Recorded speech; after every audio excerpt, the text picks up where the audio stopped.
Friends, મારું નામ છે સમીર ઠક્કર અને આજથી હું એક સિરીઝ ચાલુ કર્યું છું જેમાં બરોડાની અંદર આપણું વડોદરા એની અંદર જે અમુક ઇમ્પોર્ટન્ટ ન્યૂઝ મને ઇમ્પોર્ટન્ટ લાગે છે એવા ન્યૂઝ આવી રહ્યા હોય તો હું એના વિશે થોડીક વાતો કરીશ તમને.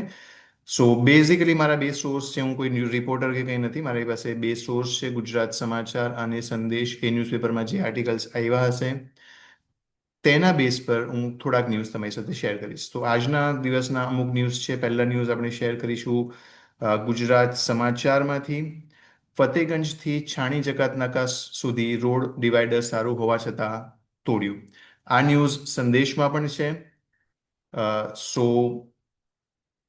રોડ ડિવાઈડર સારું હતું છતાં પણ એને તોડી નાખવામાં આવ્યું અને એની અંદર એવો એક આરોપ પણ લગાવવામાં આવ્યો છે કે અવારનવાર ડિવાઈડર્સને રિનોવેશનના નામે તોડી નાખવામાં આવે છે. અને ઘણી એક વખત તો એટલા નાના નાના રોડ્સ પર પણ ડિવાઈડર બનાવી દેવામાં આવે છે કે જ્યાં ડિવાઈડરનો કોઈ લોજિક નહીં બને, કોઈ સેન્સ નહીં બને. અનફોર્ચ્યુનેટલી આપણી કોર્પોરેશન, નોટ ઓનલી આપણી corporation, any for that matter any government institution usually એ જ કામ પર, એ જ પ્રિન્સિપલ પર ચાલતી હોય છે, કોના બાપની દિવાળી.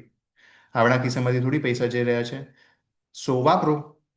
સો માનીતા કોન્ટ્રાક્ટરને લાભ અપાવવા માટે કશે પણ કંઈ પણ કોન્ટ્રાક્ટ આપી દેવામાં આવે છે. સો આમાંથી કદાચ એવું કંઈક હોઈ શકે છે આની અંદર. સો વોર્ડ નંબર 1ના કોંગ્રેસના કોર્પોરેટરે આ આરોપ લગાવ્યો છે. એમના કહેવા મુજબ ડિવાઈડરના બ્લોક પણ મજબૂત અને સરસ લગાડવામાં આવ્યા હતા, છતાં પણ કોન્ટ્રાક્ટરને ફાયદો કરાવવા આખું ડિવાઈડર કાઢીને નવું ડિવાઈડર બનાવી રહ્યા છે. હવે આ કોર્પોરેટર કોણ છે તેનું નામ નથી લખેલું અહીંયા આગળ.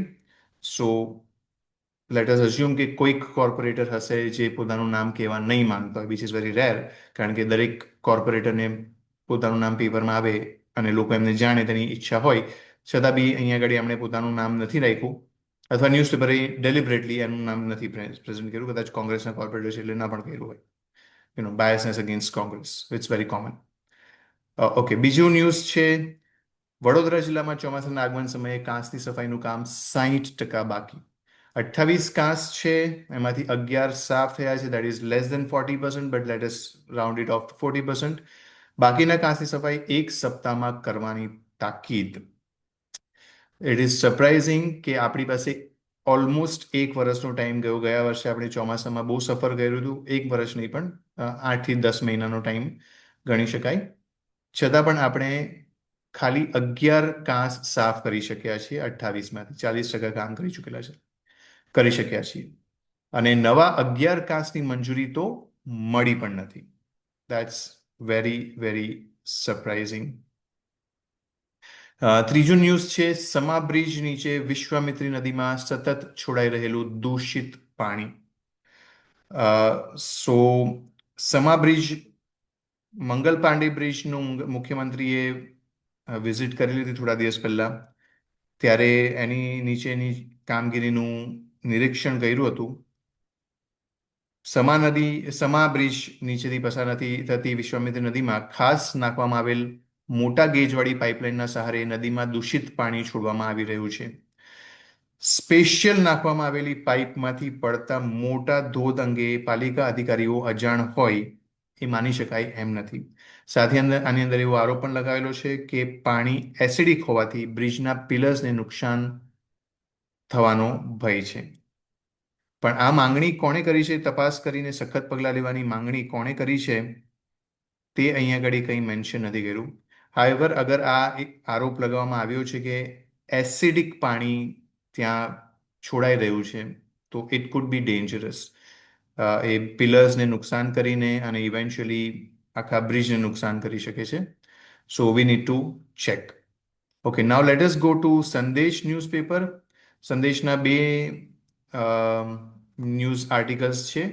એક છે છાણી તળાવ રિલેટેડ, કે બ્યુટિફિકેશન પાછળ આપણે 65 કરોડ રૂપિયા ખર્ચેલા હતા અને ત્યાં ભૂવા પડ્યા છે, મસ્ત મોટા ખાડા પડ્યા છે. અગેન આમાં કોર્પોરેટર હરીશ પટેલનું નામ મેન્શન કરેલું છે. કોંગ્રેસના સ્થાનિક કોર્પોરેટર હરીશ પટેલે કહ્યું છે કે છાણી તળાવમાં ના પાડાઓમાં ભૂવા પડેલા છે અને તે કામગીરી હવે શંકાના દાયરામાં આવી ગઈ છે. સાથે સાથે એક એવો આરોપ પણ લગાવવામાં આવેલો છે કે જે કોન્ટ્રાક્ટર આ બ્યુટિફિકેશનનું કામ કર્યું હતું, જે કોન્ટ્રાક્ટરે આ બ્યુટિફિકેશનનું કામ કર્યું હતું, તેમને શહેર ભાજપ પ્રમુખ બનવું હતું. અને થોડા દિવસ પહેલા, ઇફ યુ રિમેમ્બર, જ્યારે ભાજપના પ્રમુખ પદ માટે સેન્સ લેવામાં આવી, ત્યારે એમણે પણ પોતાનું ફોર્મ ભર્યું હતું. અને આ યુવા કોન્ટ્રાક્ટર છે. સો એક હિન્ટ આપેલી છે કે જે વ્યક્તિએ ફોર્મ ભર્યું હતું, પોતાનું નામ ભર્યું હતું પ્રમુખ પદ માટે, તે યંગ કોન્ટ્રાક્ટર છે, યુથ માં છે, યંગ એજમાં છે. અને સેકન્ડ છે, વરસાદી પાણીના મુદ્દે ભાજપની પૂર્વ મહિલા હોદ્દેદારોનો કોર્પોરેશનને મોરચો. સો ગયા ચોમાસામાં ઋષિ પાર્કમાં ઘણીવાર ઘરોમાં 3 વાર પાણી ભરાયા હતા. અને હમણાં જ આપણે બીજું એક ન્યૂઝ પણ જોયું કે હજુ વરસાદી કાંસની પૂરેપૂરી સફાઈ થઈ નથી. માત્ર 40% કામ પત્યું છે, 60% કામ હજુ બાકી છે. અને બીજી 11 કાંસની પરમિશન નથી મળી. સો ડભોઈ રોડના ગણેશનગર વિસ્તારમાં ગયા ચોમાસા દરમિયાન ઋષિ પાર્કના ઘરોમાં 3 વાર ઘૂંટણસમાં પાણી ભરાયા હતા. ત્યારે ત્યાં નવી વરસાદી કાંસ નાખવાની માંગની રજૂઆત સાથે ભાજપની પૂર્વ મહિલા આગેવાન મોરચો લઈને કોર્પોરેશનમાં ગયા હતા. એમનું નામ મેન્શન કરેલું છે. રશ્મિકાબેન પટેલ, જે ઋષિ પાર્કમાં રહે છે. કમિશનર અરુણ બાબુને મળવા ગયા હતા, પણ તેઓ ન હતા. ડેપ્યુટી કમિશનર ગંગાસિંહને મળવા ગયા હતા, પણ તેઓ પણ મળ્યા ન હતા.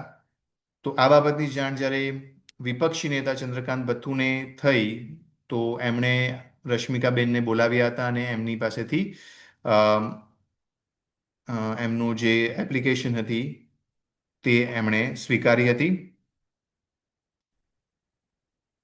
મેં ભાજપ છોડી દીધું છે અને હવે કોઈ પક્ષમાં રહેવું નથી, સામાજિક કાર્યકર તરીકે કામ કરવું છે, એવું રશ્મિકાબેને પણ આમાં જણાવ્યું હતું. So these are some of the news that I felt I should be sharing with you all. I hope I will continue this for tomorrow also. Thank you.